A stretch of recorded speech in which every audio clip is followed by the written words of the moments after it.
Телеканал АТР припинив супутникове мовлення на окупований Крим. У зв'язку з істотним недофінансуванням з держбюджету колектив телеканалу не в змозі сплатити заборгованість, що утворилася перед компанією Spacecom. Про відключення від супутника АМОС провайдер повідомив в офіційному листі на ім'я генерального директора телеканалу АТР Лінури Іслямова. В результаті основна аудиторія телеканалу, жителі окупованого Криму, дивитися нас як дивилися уже не зможуть. Керівництво телеканалу АТР докладає зусиль, спрямованих на пошук ресурсів для повномасштабного мовлення. Та сподівається, що це відключення тимчасове. Ми залишаємось у кабельних мережах України та у додатках цифрового інтерактивного телебачення Megogo, Divan TV, All TV та Lanet TV, а також на сайті atr.ua. Також ми продовжуємо мовлення на YouTube. Телеканал закликає підписуватися на нашу сторінку телеканал АТР, яка залишиться поки основним джерелом зв'язку з окупованим Кримом.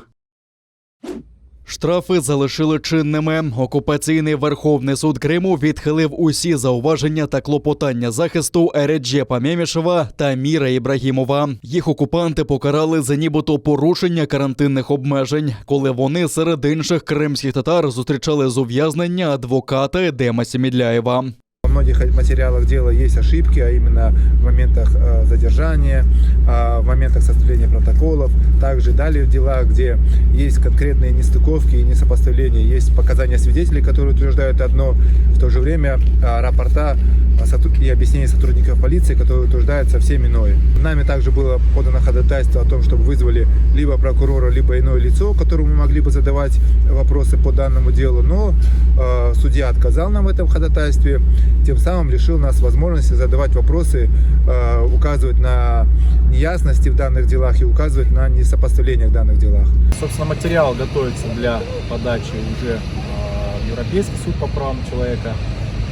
Известна практика, Европейский суд признает такие решения судов, как нарушающими право на мирные собрания, в том числе и право на справедливый суд в некоторых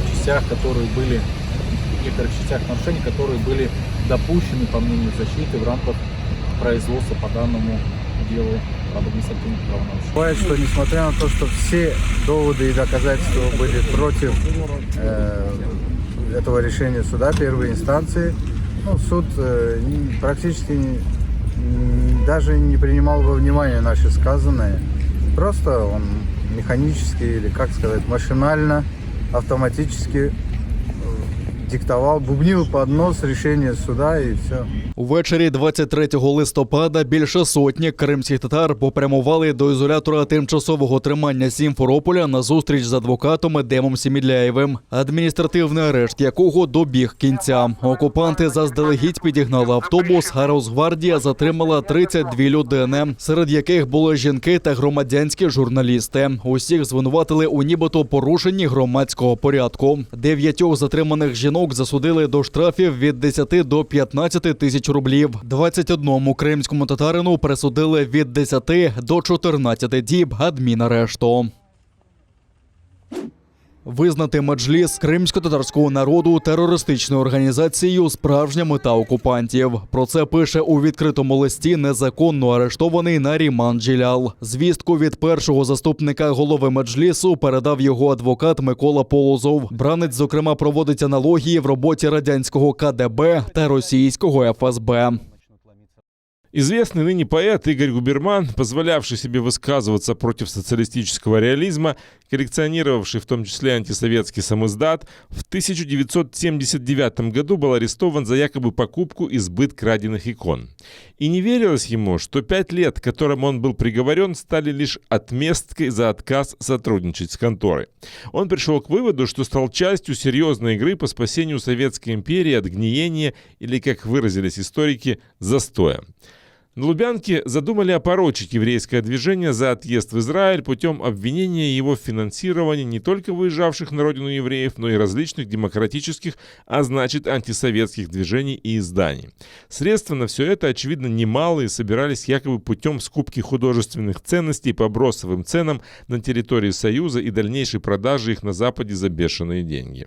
Тут-то и понадобилась фигура на главную роль – еврей, антисоветчик и коллекционер, человек, обладающий обширными социальными связями. Цитата уже из моего обвинения. Прошло чуть более 40 лет, и кто-то на Лубянке стряхнул пыль с подзабытого сценария. Только вместо еврейского – крымско-татарское национальное движение. Вместо скупки краденого – подрыв газопровода. А главная роль досталась мне, крымскому татарину, журналисту, выступающему против оккупации Крыма, члену запрещенной в России организации с обширными социальными связями. И нынешнее время для России как никогда напоминает эпоху застоя. Тогда тоже пытались спасти страну демонстрацией имперской мощи. Тогда, например, в Афганистане, а ныне в Сирии или в Украине. Или раскрытием врагов, на которых списывали все государственные проблемы. Тогда диссиденты, сегодня террористы. Несомненно, объявить Меджлис крымско-татарского народа террористической организацией, цель, которую поставили перед собой организаторы моего уголовного преследования. Игорь Губерман предполагал, что подобную игру мог придумать сам глава КГБ Андропов. Кстати, его портрет висит в кабинете моего следователя. 40 лет назад игра не состоялась. Вскоре умер Брежнев, произошла быстрая смена руководства страны, перестройка и распад. А грабли уже где-то лежат. Наріман Джелял, а також брати Азіз та Асан Ахтемови залишаться в СІЗО щонайменше до 23 січня. Окупаційний суд Сімферополя продовжив їм арешт, повідомив адвокат Микола Полозов. Нагадаю, їх затримали 3 та 4 вересня та звинуватили у диверсії на газопроводі у селі Перевальне під Сімферополем. Згодом Джеляла звинуватили ще й у контрабанді вибухівки. Так окупанти помстилися Наріману Джелялу за його участь у Кримській платформі. Катування кримського татарина Нарімана Аметова кваліфіковано як воєнний злочин. Про це заявили у прокуратурі Криму. Коли Аметова у досвіта 17 грудня викрили з власної оселі, прокуратура автономії розпочала одразу 2 кримінальних провадження через незаконне позбавлення волі та порушення недоторканності житла. У зв'язку із застосуванням до вказаного громадянина катування, а саме електричного струму під час його незаконного утримання, прокуратура автономії розпочала кримінальне провадження за фактом порушення законів та звичаїв війни. Незаконне ув'язнення осіб, застосування до них тортур та нелюдського поводження прямо заборонені статтею 147 Конвенції про захист цивільного населення під час війни та є воєнним злочином. Наріман Аметов публічно розповів про тортури, які пережив після викрадення. Його відвезли, ймовірно, до Сімферополя і закрили у підвалі, де було щонайменше 5 окупаційних силовиків. Один із них назвався Максимом і уточнив, що приїхав до Криму, щоб, мовляв, розв'язувати язики. Тортурами електричним струмом Нарімана Аметова змушували пройти перевірку на детекторі брехні. Апарат показав його невинуватість. Окупантів цікавили питання відносин Аметова з українськими органами влади та спецслужбами, а також його ставлення до терористичних організацій. Це тривало протягом 1,5 години. Потім дали текст, який Наріману необхідно було озвучити перед відеокамерою. За словами Нарімана, його змушували підписати документи, де було сказано, що він не має претензій до силовиків, про визнання злочинів та про співпрацю. Сказали мені, начальник ФСБ на тебе сильно злой. Ворог тричі порушував тишу, поранено українського воїна. Такі підсумки минулої доби на Східному фронті. Поранений неподалік Широкиного боєць нині перебуває під наглядом медиків. Стан його здоров'я середньої тяжкості. Крім того, неподалік Красногорівки українські захисники виявили та знищили ворожий безпілотник. А в районі Мар'їнки на Донеччині російські окупанти задіяли 120-мм міномети. Українські захисники відкривали вогонь у відповідь, не застосовуючи заборонене мінськими домовленостями озброєння, та змусили противника припинити обстріли. З початку доби, станом на 11 годину, порушень режиму припинення вогню з боку російсько-окупаційних військ не зафіксовано. Підрозділи Об'єднаних сил продовжують виконувати визначені завдання з відсічі і стримування збройної агресії Російської Федерації.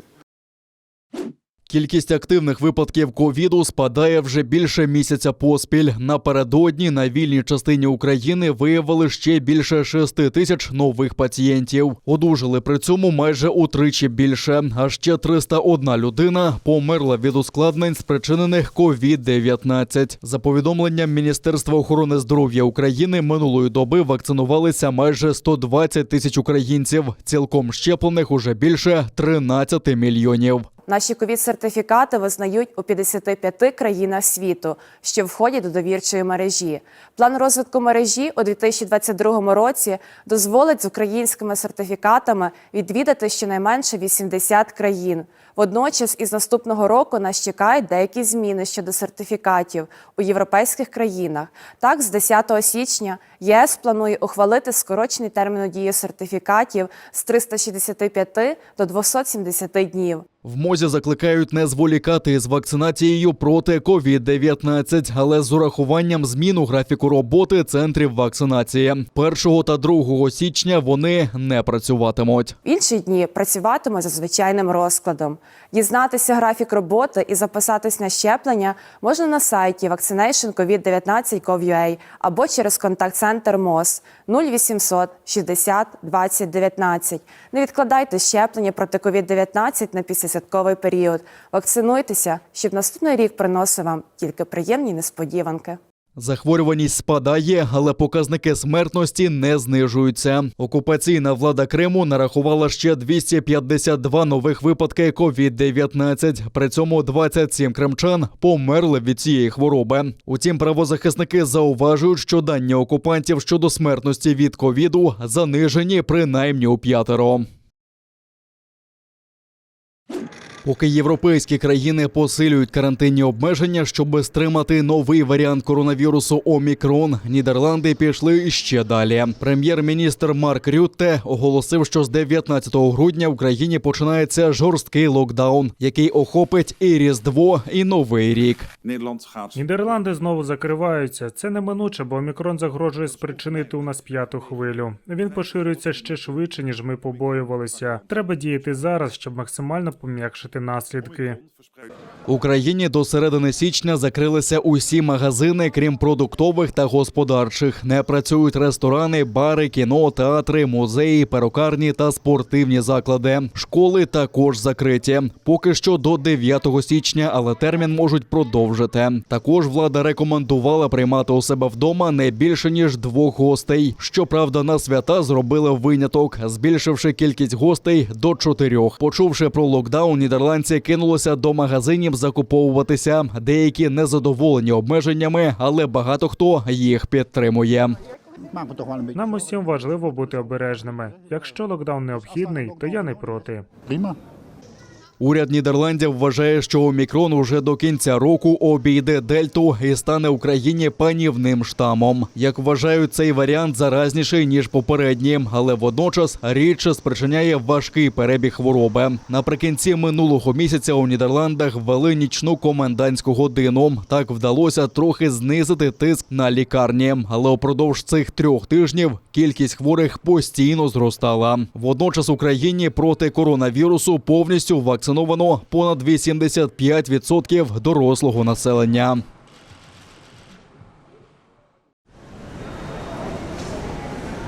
А Ізраїль поступово закриває небо для своїх громадян. Влада внесла ще 10 країн, включаючи США, до списку заборонених для мандрівок. Виняток роблять лише в особливих випадках. Для іноземців кордони закрито з кінця листопада. Ці заходи запровадили через новий штам Омікрон. Тепер аеропорт Бен-Гуріон майже спорожнів. Я збираюся летіти до Бельгії, до Антверпена. Коли побачив аеропорт, я дуже засмутився. Людей немає, ресторан зачинено, тут все закрито. І це виглядає не дуже добре. Правильно, що влада намагається запобігти поширенню ковід. А я лечу до сім'ї, і мені пощастило, що це можливо. Думаю, за кілька днів взагалі все закриють. На мою думку, ці заходи трохи надмірні. Ймовірно, нам доведеться навчитися кілька років жити з цим вірусом, який мутуватиме. Нерозумно закривати країни щоразу, коли з'являється новий штам. Прем'єр-міністр Ізраїлю заявив, що країна виграла трохи часу завдяки обмеженням на поїздки. Проте наразі ситуація змінюється. За його словами, найближчими тижнями розпочнеться новий спалах коронавірусу. За офіційними даними, в Ізраїлі виявили понад 130 підтверджених випадків омікрон-штаму та 300 потенційних. Зараз для ізраїльтян під забороною багато європейських країн, а також США, Туреччина, Об'єднані Арабські Емірати та 50 африканських держав. Ті, хто повертаються звідти, мають здати ПЛР-тести та проходити карантин.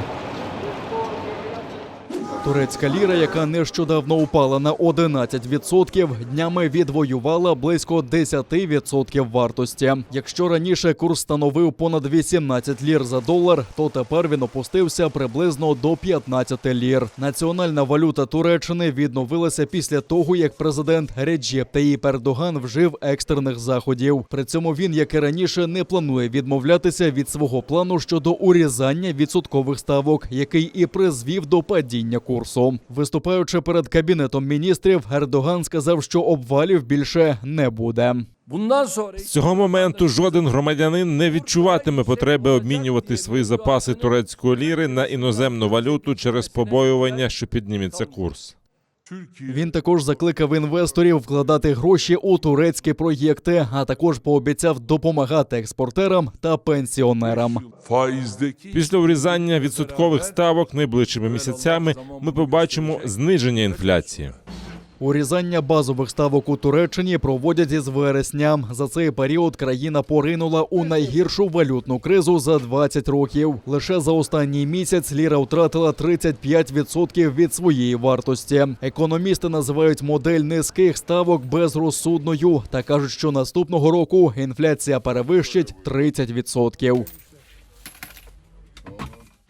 Туреччина оригінально віддячила Ілону Маску за запуск супутника. Ракета Falcon 9 компанії SpaceX виявила у навколоземний простір телекомунікаційний супутник Turksat 5B для уряду Туреччини. Президент країни Реджеп Таїп Ердоган зв'язався з очільником SpaceX Ілоном Маском, подякував йому і подарував NFT, зібраний з 5000 дитячих малюнків. На них діти зобразили свої мрії про те місце, де вони мріють побувати. Під час відеоконференції Реджеп Ердоган обговорив з Ілоном Маском розвиток цифрової економіки, національну космічну програму та перший турецький електромобіль ТОГ.